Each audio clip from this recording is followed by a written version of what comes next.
maintindihan kung ba't ikaw ang napapagtripan ng halik ng kamalasan. Ginapang mong marahan ng hagdanan para lamang makidlatan sa kaitaas-taasan. Ngunit kaibigan, huwag kang magpapasindak.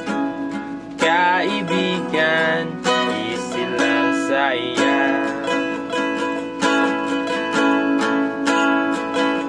O dahil wala ring mangyayari, tayo'y walang mapapala.